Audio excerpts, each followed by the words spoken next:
Fala, povo supimpa, em instantes vocês ficarão com o programa desta quinta-feira, mas antes convido você a se inscrever em nosso canal, caso ainda não seja, também deixar o seu like, comentar e compartilhar este programa para que outras pessoas também possam ser atingidas por ele. Isso ajuda demais na divulgação do nosso trabalho. Também aproveite para seguir as nossas páginas no Instagram, @lolapaluter e também @comunidade de Pires. Fique agora com o Oase pelo Brasil na íntegra.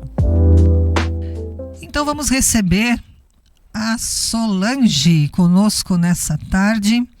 Ela vai falar um pouquinho aqui da função como presidente da Oase do Espírito Santo a Belém, do nosso Sínodo Irmão. E a Solange vai contar um pouquinho da sua vida, da sua história, do trabalho também com as mulheres da Oase no nosso Sínodo Espírito Santo a Belém. Boa tarde, Solange, tudo bem? Seja bem-vinda aqui à nossa Lolapaluter, no nosso Lola Talk. Boa tarde, pastora Elfi. Boa tarde, queridos ouvintes do programa Lola Talk. Eu sou aqui de Itaguaçu, do estado do Espírito Santo. Itaguaçu é um município pequeno, com 14 mil habitantes aproximadamente, distante da capital Vitória, Espírito Santo, a 150 quilômetros. A base da economia aqui no município de Itaguaçu é a agropecuária, com forte destaque para a agricultura familiar.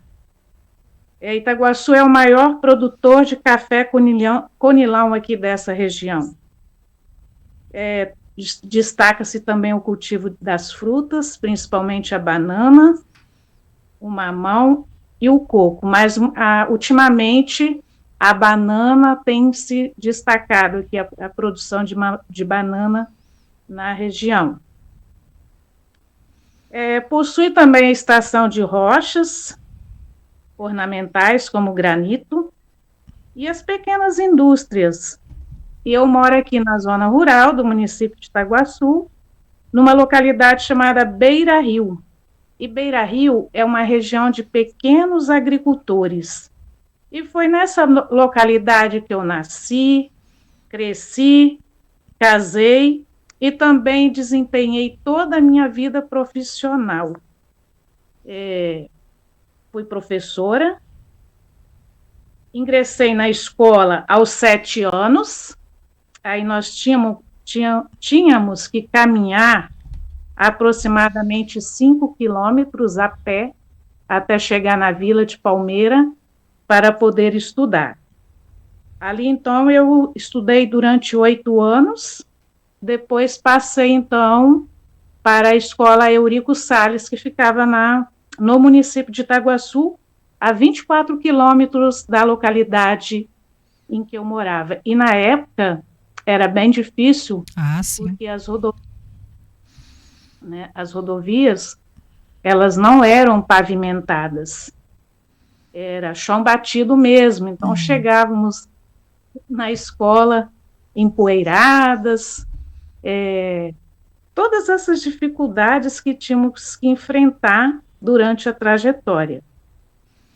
Olha só, né? Tem coisas que são bem parecidas com a gente aqui, né?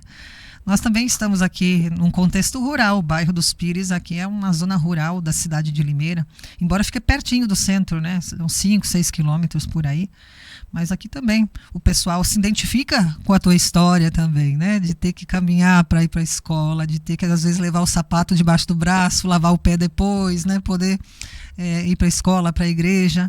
Então a gente vê que tem essas familiaridades. E o café capixaba, você falou da produção de café, eu lembro desse café porque eu tive colegas aí que eram do Espírito Santo e quando foram estudar para São Leopoldo, levavam sempre o café, né, daí, do cultivo aí da sua família. E era um café diferente, é um café gostoso, né? Quem toma esse café capixaba não toma nenhum outro café mais. É muito gostoso. Então a lembrança que eu tenho assim é daquele aroma gostoso, né, do café. E isso é algo que sempre está na lembrança da gente, né? Mas Solange, que legal conhecer, né, essa tua né, o meio que vocês estão inseridos, um pouquinho da tua história. Aqui nos Pires, você falou da banana, né, da produção, né, do plantio da banana. Aqui também já foi, no passado, muito mais do que é hoje, também havia a produção de laranja, né, era bem forte aqui. Hoje em dia ainda algumas famílias produzem, né, cultivam, mas não é a potência como já foi. Hoje já disputa, então, aí a questão, né, da soja, as hortaliças, né, o carro-chefe aqui, a gente tem muitas famílias que plantam, né, as hortaliças, e nesse sentido, né, o que foi no passado monocultura, hoje já se transforma em algumas vias bem diversificadas, né? Mas que legal, você contou aí sobre a tua vida, né, tua trajetória, tua infância, e me diz uma coisa, você disse que sempre participou da igreja, né? É isso? Sim. Sempre participei da igreja. Desde criança? A minha história com a igreja, ela começa na infância, por decisão dos meus pais. Me levaram para ser batizada na Igreja Evangélica de Confissão Luterana, em Palmeira de Santa Joana, paróquia de Palmeira. Depois veio o ensino confirmatório. A igreja de Palmeira, ela fica a 7 quilômetros da minha casa, e na época, então, eu enfrentava esse trajeto de bicicleta. Então, logo após a confirmação, eu também já iniciei os trabalhos como membro ativa dentro dessa igreja. E o meu trabalho começou com culto infantil. Na época, nós tínhamos uma escola próxima ali da casa dos meus pais, então usávamos a escola para poder desenvolver esse trabalho com as crianças. Era um trabalho bem interessante, as crianças eram participativas, gostavam daquele momento ali, um momento sempre acontecia aos sábados à tarde ou nos domingos de manhã, então as crianças vinham participar do culto infantil, era uma alegria imensa para essas crianças poderem participar desse momento do culto infantil. Em 2003, então, eu iniciei os meus estudos. Eu fui fazer o curso superior de pedagogia na ESFA. Então, eu tive que me afastar um pouco dos trabalhos da igreja, mas antes, depois do culto infantil, aí veio o trabalho de secretária dentro da igreja, fui secretária da comunidade durante vários anos. Depois fui secretária da paróquia, e quando então iniciei os estudos, eu não consegui conciliar tudo mais. Sim, né? Sim. Aí eu tive que abrir mão desse trabalho e poder me dedicar aos estudos, porque eu estudava e trabalhava. Né? Eu era professora numa escola do campo, uma escola multisseriada. Multisseriada então, seria as várias séries aí você era professora de 4 ou mais séries, é isso? Do primeiro ao 5º ano. Isso professor.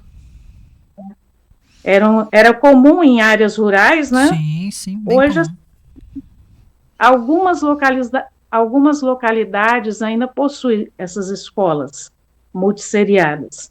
Mas era comum naquela época, porque não tinha alunos suficientes para formar uma série, então se agrupava todos esses alunos em uma única sala de aula.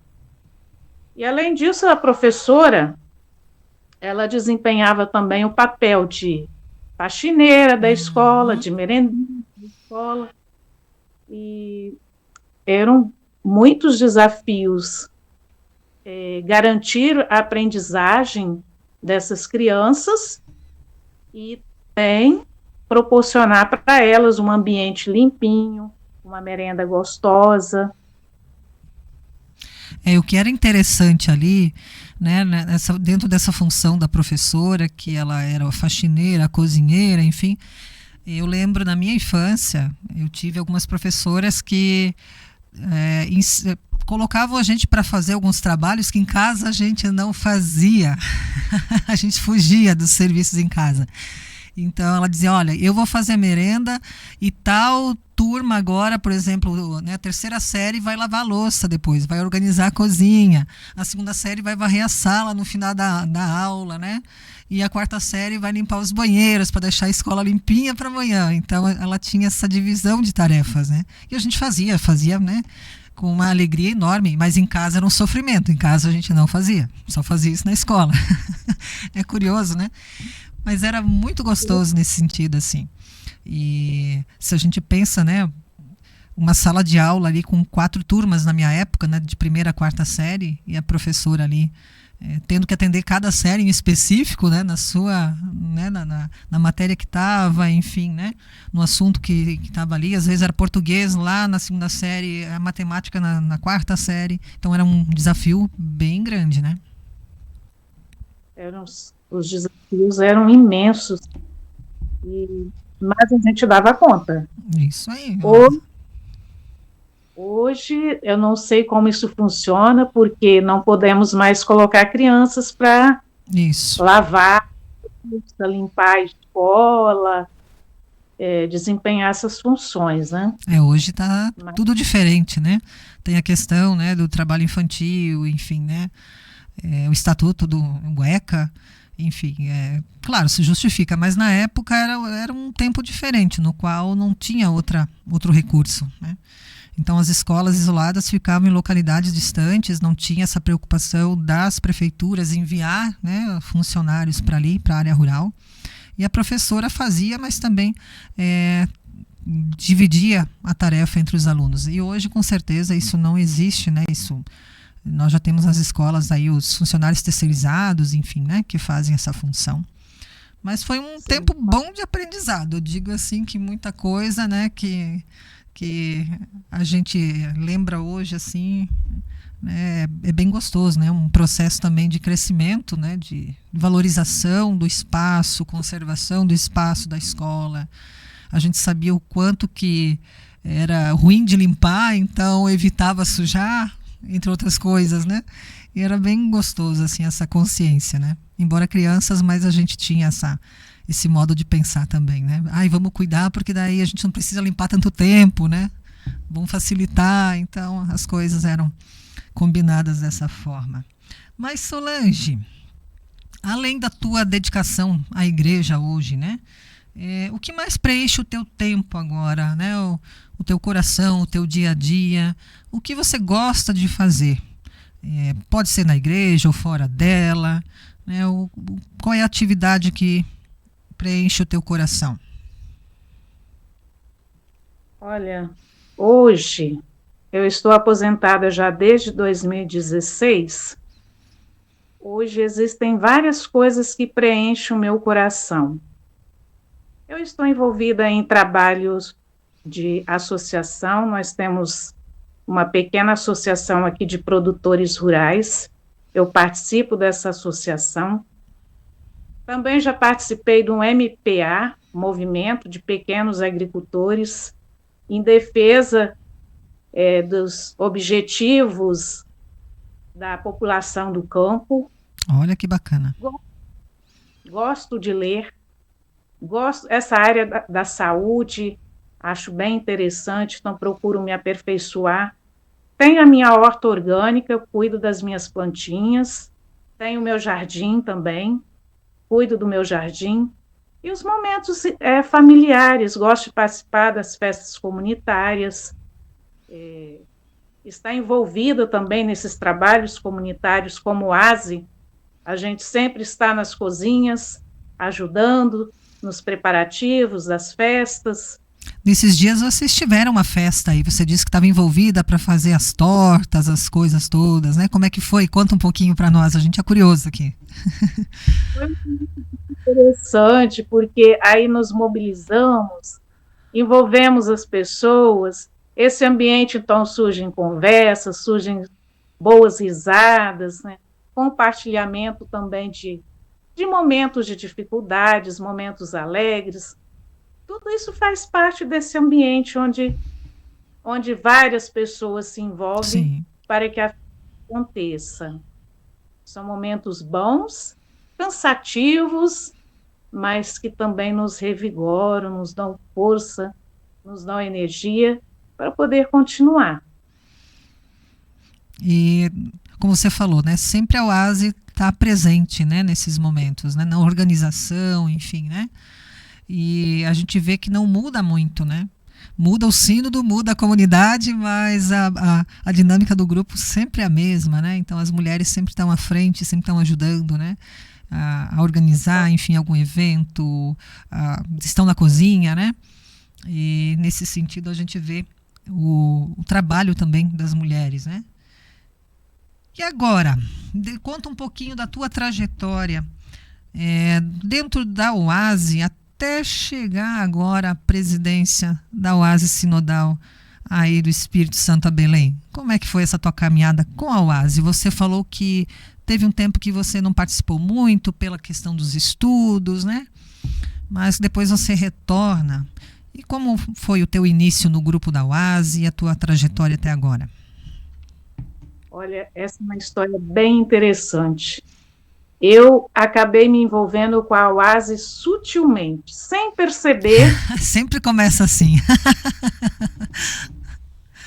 Sutilmente, porque o nosso grupo de oase aqui onde eu moro, em Beira-Rio, já tem 46 anos de caminho.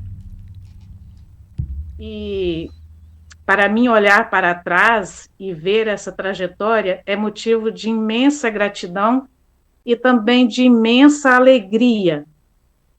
Tudo começou por incentivo da minha mãe. O nosso grupo, ele foi fundado em 10 de maio de 1980. Na época foi a Adélia Lenk Graf, a esposa do pastor Geraldo, que deu todo o incentivo para que fundássemos esse grupo de oase aqui na comunidade de Beira-Rio. E gostávamos muito o grupo gostava muito de apresentar teatros, músicas, danças, e fazíamos as celebrações para o Dia das Mães, Dia dos Pais, aniversários. E minha mãe, ela já foi nos envolvendo, eu e minha irmã, porque eu também tenho uma irmã que participa ativamente da oase, nesses momentos dos teatros, nós já participávamos dos teatros. Quando tinha os eventos comemorativos, ela nos levava para registrar as fotos, e dessa forma foi acontecendo. Foi aos poucos. Aos poucos. O nosso palco para os teatros eram os caminhões. E a gente saía, recebíamos convites para poder apresentar nas comunidades. Então, eu já participava desses teatros. E em 1989, quando eu me casei, aí eu passei a fazer parte definitivamente, porque eu já participava, então, como inscrita. Foi um período muito bom. Na época, fazíamos campanhas para hospitais. Eu lembro de um momento assim, que marcou muito, quando o nosso grupo, então, se juntou, as mulheres, num dia, e saímos de casa em casa.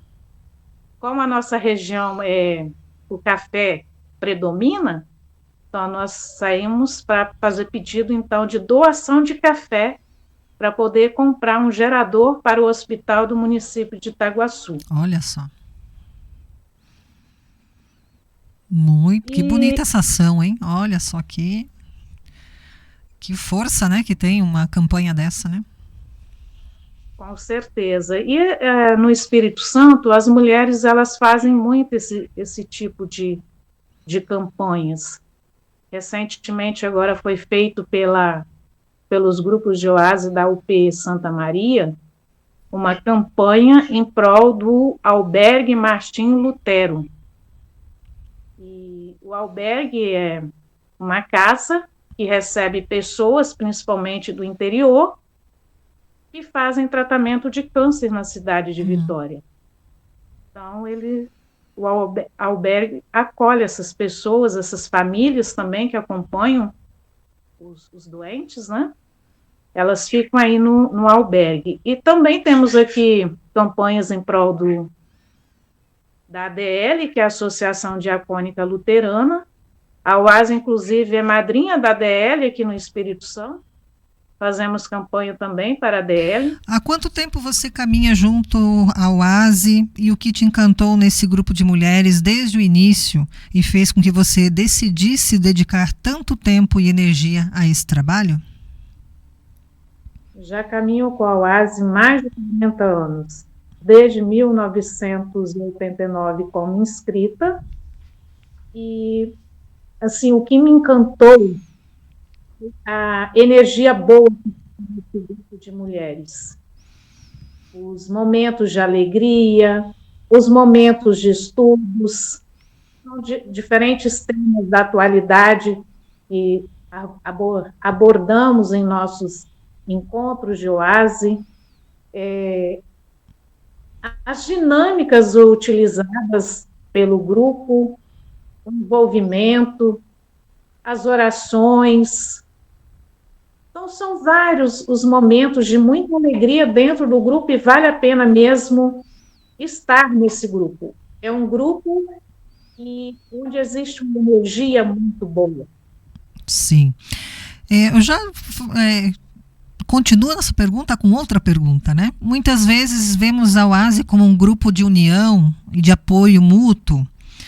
Como você descreveria o impacto que o grupo da UASE tem na vida das mulheres que participam? Olha, eu costumo dizer que ela revela a força escondida em cada mulher. É incrível como cada mulher tem uma força escondida dentro dela. Então, a UASE, ela é essa rede de apoio, ela transforma a rotina das mulheres.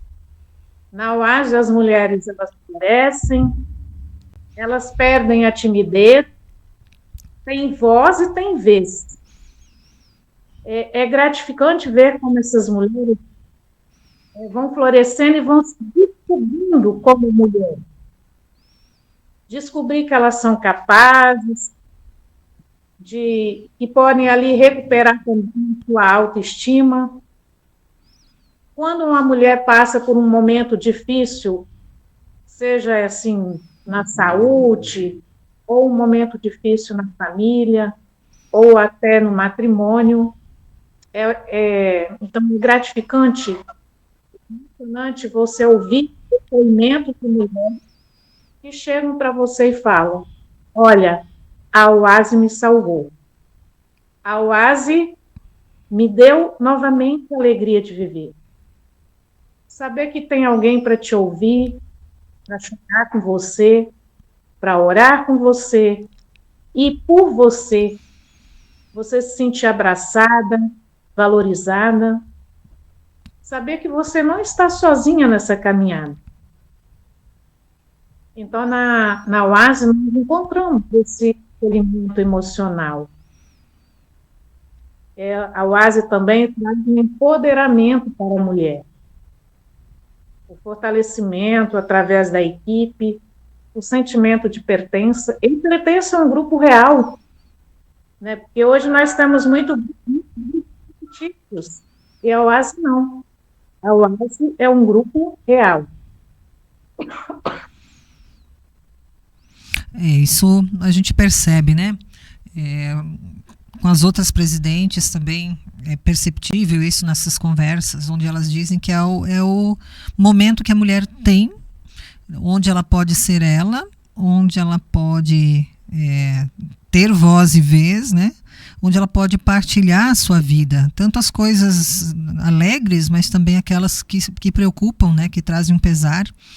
E isso faz toda a diferença quando você se encontra num grupo onde você é acolhida, onde você tem lugar de escuta e onde você pode ser você mesmo, né? Ter liberdade para conversar, para ouvir. E nesse sentido, a gente enxerga a Oase também como um oásis nesse sentido, né? Onde traz também essa questão do refrigério para a gente, da alegria, do renovo. E é muito bom a gente escutar isso e também as pessoas que estão nos ouvindo saberem disso. Porque às vezes as pessoas imaginam que a Oase só é um encontro ali onde as mulheres vão para tomar um café, um chá, onde elas planejam ali um evento, né? E não sabem da dinâmica completa da Oase, né? Como ela se organiza, enfim, e como ela também vivencia esses momentos tão preciosos, né? Dos encontros, da partilha, da comunhão, da fé, da oração. E eu sempre digo assim, quem não conhece a Oase está perdendo, né? Está perdendo uma grande chance de ter essa vivência, de ter essa experiência. Não sei como isso funciona no sínodo de vocês, na sua comunidade, no seu grupo. Em alguns lugares a gente enfrenta um desafio grande que as mulheres mais jovens, elas têm um pouco de receio de participar dos grupos, porque elas pensam que é um grupo de mulheres de mais idade, de mulheres que já não estão mais trabalhando, já estão aposentadas, e elas ficam com esse receio de conhecer, de participar do grupo de Oase da sua comunidade. Como é que vocês veem isso aí? Também é uma realidade ou é totalmente diferente? Olha, esses desafios, eu acho que eles são parecidos em todo o território brasileiro.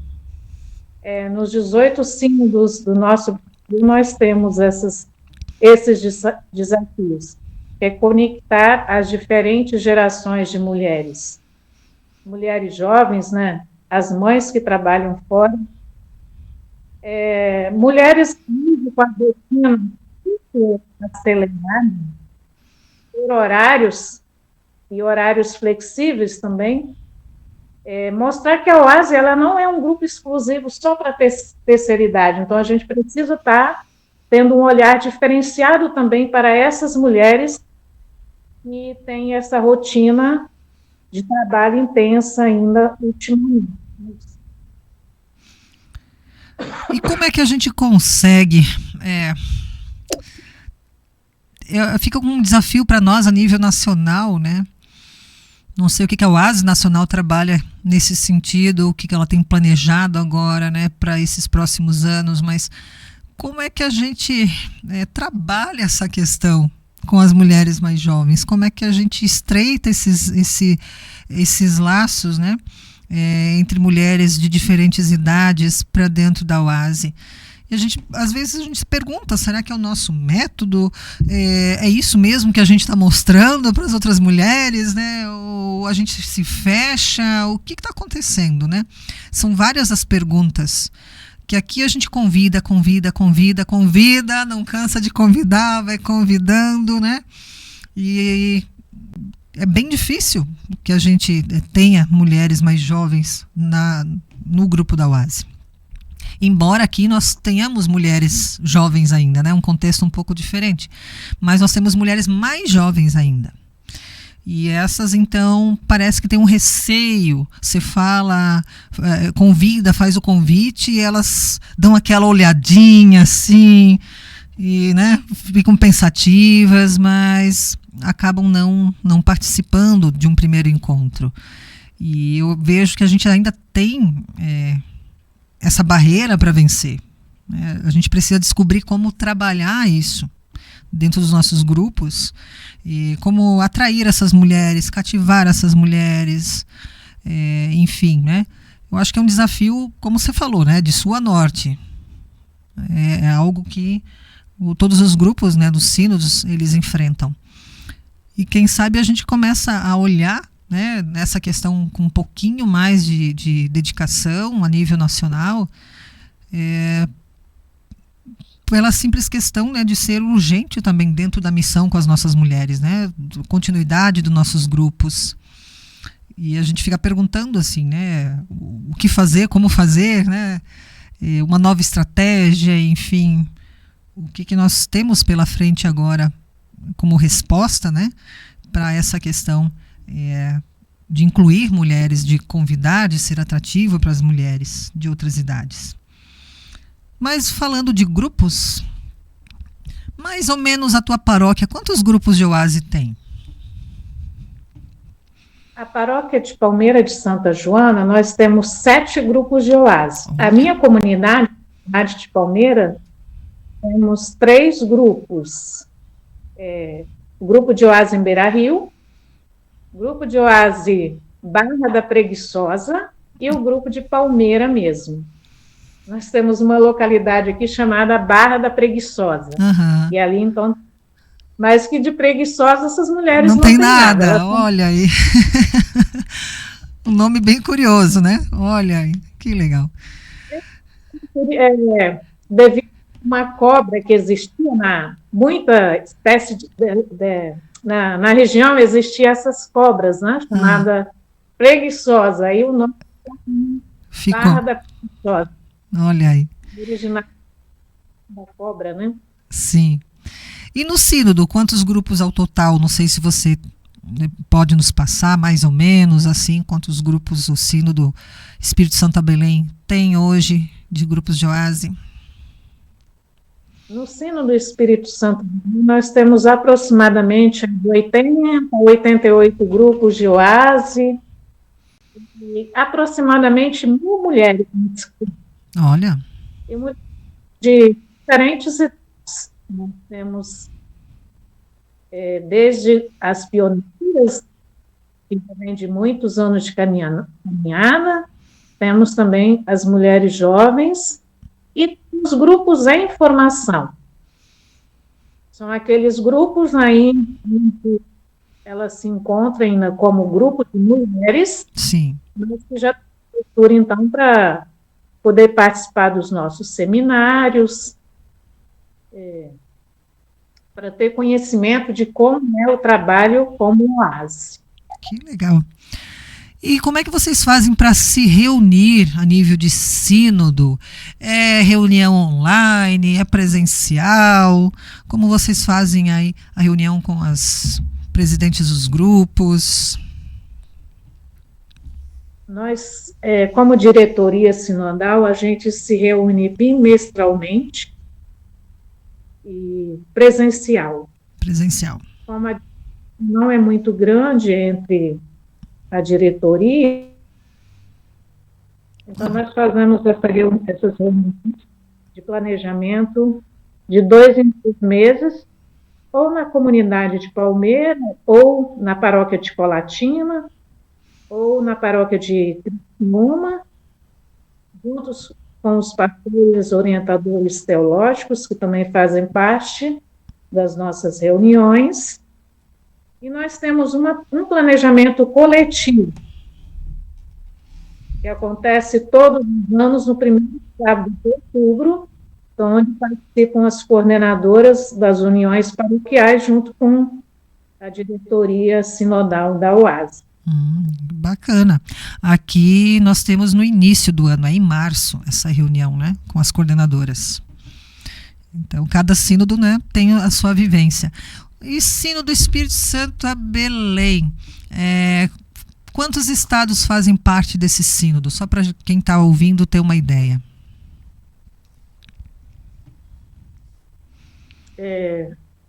São vários estados, né, que pega todo o estado do Espírito Santo, depois temos a Bahia, o Nordeste, né, que pega Bahia, Pernambuco. Eu teria que estar dando uma pesquisada aqui, né? Pega Bahia, né? Essa região toda ali, mais ou menos litorânea, mas por aí, né, digamos assim, do Espírito Santo para cima, né? Então são contextos assim também de distância maiores para se reunir em nível de sínodo, né? Maiores, aí o sínodo Norte-Nordeste, ele já tem essa dificuldade, mas pelo menos uma vez por ano eles conseguem participar da Assembleia. Sim, sim. Que acontece no sino. Isso é legal. E aí, então, as mulheres também fazem o encontro sinodal da UASE? Sim, nós fazemos o encontro sinodal, que acontece uma vez por ano, presencial, onde, então, abordamos temas da atualidade nesses seminários. Abordamos o tema cuidar da criação de Deus, com o palestrante foi o professor e o biólogo Walter Koch. Assim, foram momentos bem alegres e também diante da realidade que ele apresentou para as mulheres nesse seminário. Muito legal. Esse tema vem desafiando também a gente, né, enquanto grupo de mulheres.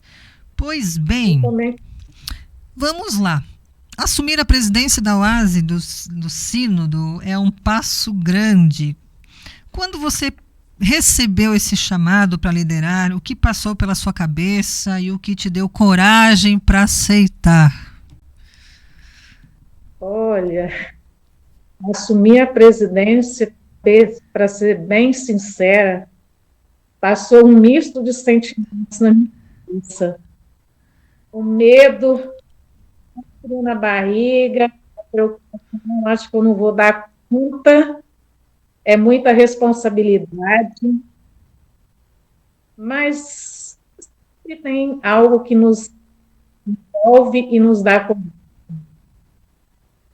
Foi o apoio e incentivo, principalmente da diretoria sinodal da UASE, a confiança das queridas mulheres da UASE, de todo o sino do Espírito Santo a Belém, que caminham lado a lado conosco, os pastores orientadores teológicos.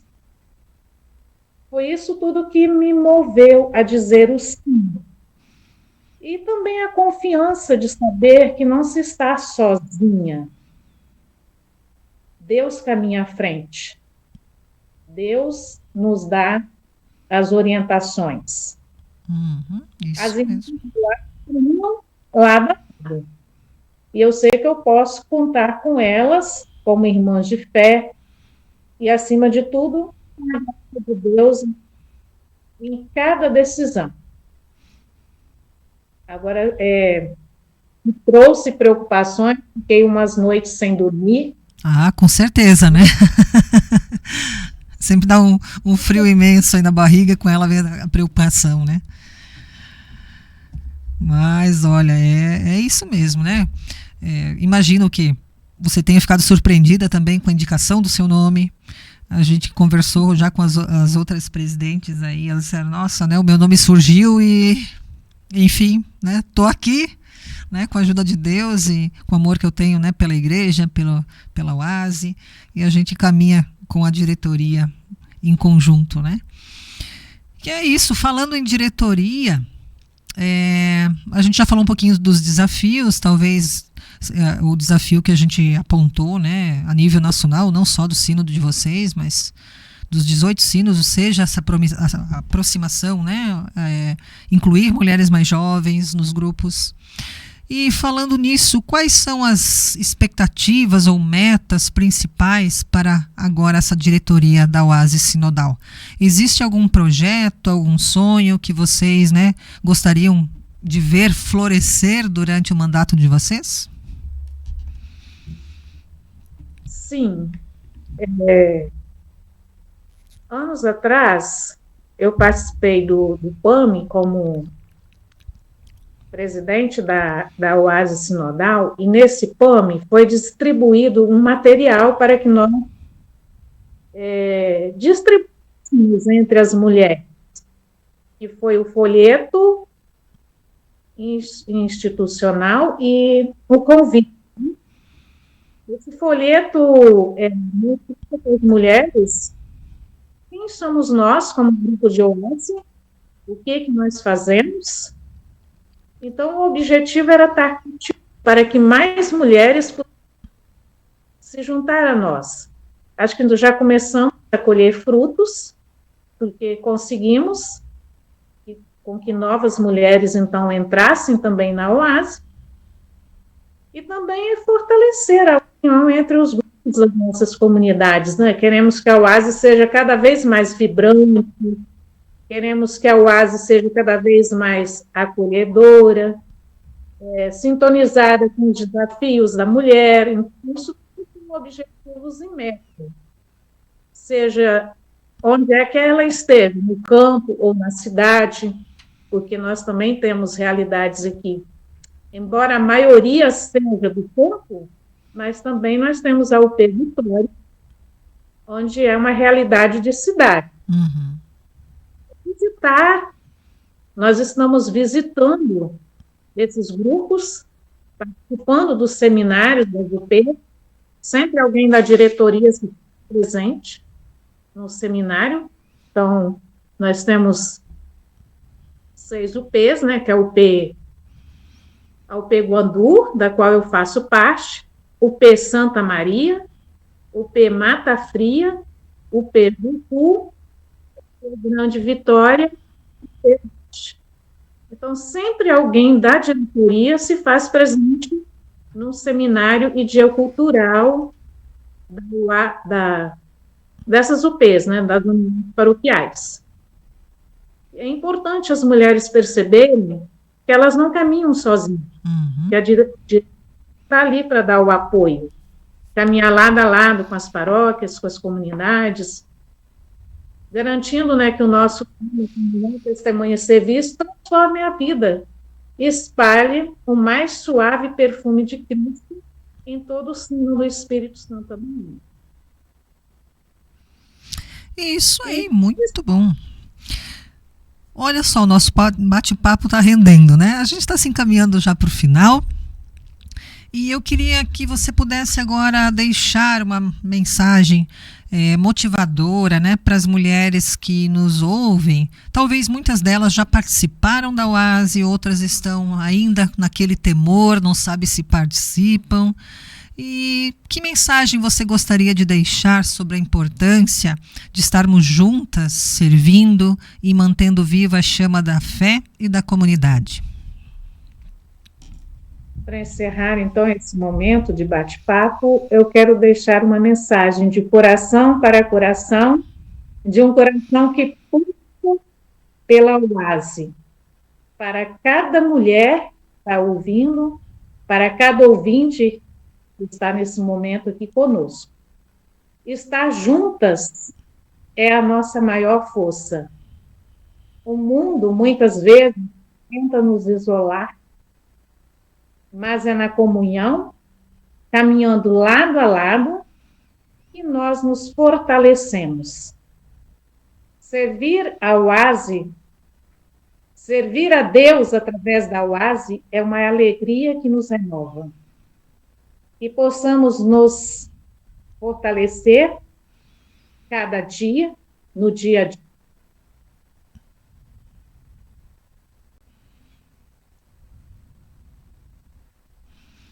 Caiu. Não, voltou. Essa chama. Caiu aqui para nós. Você pode repetir de novo aqui? Começar do começo a tua mensagem. Sim. Para encerrar, então, esse momento nosso, esse bate-papo, foi muito bom. Eu quero deixar uma mensagem de coração para coração, e um coração que pulsa pela Oase para cada mulher, para cada ouvinte. Estar juntas é a nossa maior força. O mundo, muitas vezes, tenta nos isolar, mas é na comunhão, caminhando lado a lado, que nós nos fortalecemos como mulheres, como grupos. Servir a Deus através da Oase é uma alegria que nos renova. Então, que possamos, no nosso dia a dia, onde quer que estejamos, na lavoura, em casa, no trabalho, no campo, na cidade, manter viva sempre essa chama da fé. Que o nosso abraço puro, que a nossa palavra console e que as nossas ações façam a diferença. Sejamos todos os dias o sal da terra e a luz do mundo, levando o amor de Deus para cada canto, nossas famílias, de nossas comunidades, paróquias, uniões paroquiais, setores do trabalho, sínodo, enfim, todo esse imenso Brasil. Muito obrigada pelo espaço, que Deus abençoe a todas e a todos. Um abraço carinhoso, principalmente para você, pastora, e para cada mulher que está nos ouvindo neste momento. As nossas queridas irmãs da UASE. Somos UASE e a Deus agradecemos. Muito obrigada, Solange. Nós que agradecemos a tua participação nessa tarde e acredito que as mulheres que nos ouviram nessa tarde, te ouviram, podem agora também refletir sobre tudo o que foi conversado, tudo o que foi ouvido e por essa mensagem tão bonita, tão motivadora que você agora nos deixou como incentivo, né? Eu agradeço a tua presença e também retribuo o abraço, né, a você e também as mulheres aí da UASE, da tua paróquia, enfim, da União Paroquial, né, as mulheres aí dos grupos de UASE que nós temos no Sino do Espírito Santo a Belém.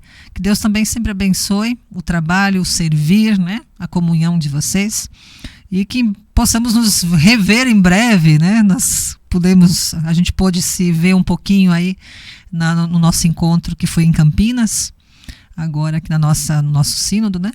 E que a gente motive mais mulheres também ao longo desse caminhar, né?